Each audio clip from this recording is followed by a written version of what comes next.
ఆనంద భైరవి శరణ్యకి పోసిన అమ్మవారు నయమవ్వాలని అమ్మవారి దయ కోసం శరణ్య ఆరోగ్యం కోసం దీక్ష చేపడుతుంది.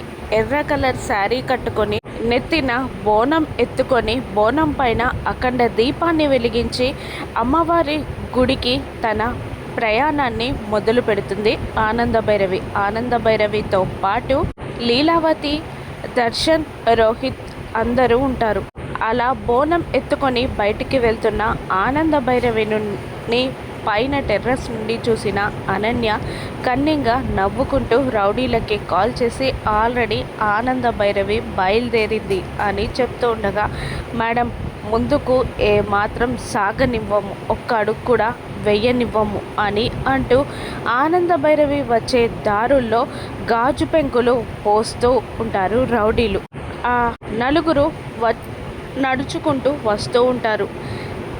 దారిలో ఉన్న గాజు పెంకులు దర్శన్, రోహిత్ల కంటపడతాయి. దాంతో దూరంగా పరిగెత్తి ఆనంద భైరవి వచ్చేలోపే ఆ గాజు పెంకులని ఏరి పారేస్తూ ఉంటారు. కానీ ఆనంద భైరవి ప్రదక్షిణ చేస్తూ వస్తూ ఉండగా ఇక దారి లేక గాజు పెంకుల పైన ఆనంద భైరవి అడుగు వేయబోతుండగా ఆ గాజు పెంకుల్ని ఆనంద భైరవి కాళ్ళకి కుచ్చుకోకుండా చేతులు అడ్డం పెడతారు దర్శన్, రోహిత్.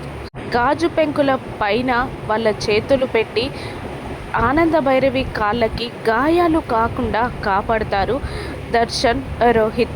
వాళ్ళ అరిచేతుల మీద నుంచి నడుస్తూ వెళ్తూ ఉంటుంది ఆనంద భైరవి. మరోవైపు శరణ్యని ఏదైనా చెయ్యాలి అని ఇంట్లో ఒక రూమ్లో గట్టిగా సౌండ్ చేస్తూ ఫ్లవర్ వాస్ పగిలిపోయేలా చేస్తుంది అనన్య. అప్పటికే శరణ్యకి జావా తాకిస్తున్న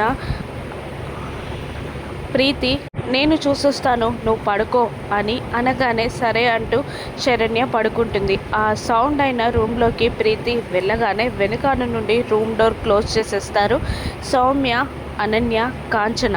ఆ రూమ్ డోర్ అంతా క్లోజ్ అయిన సౌండ్ వినబడడంతో వెనక్కి తిరిగి రూమ్ డోర్ ఓపెన్ చేసే ప్రయత్నం చేస్తూ ఉంటుంది ప్రీతి. కానీ ప్రయోజనం ఉండదు. రౌడీలకి కాల్ చేసి మీరు శరణ్య దగ్గరికి వచ్చేయండి, ఈ రోజుతో శరణ్య చాప్టర్ క్లోజ్ అని గట్టిగా అరుస్తుంది అనన్య. సంబరపడిపోతూ ఉంటుంది సౌమ్య. శరణ్యని ఎవరు కాపాడతారు? ఆనంద భైరవి చేస్తున్న దీక్ష వల్ల అమ్మవారే స్వయంగా వచ్చి శరణ్యని కాపాడతారా? ఉగ్ర రూపం దాల్చి ఆ కిరాతకుణ్ణి మట్టు పెడుతుందా? రాను ఎపిసోడ్స్లో చూద్దాం. Thank you for watching.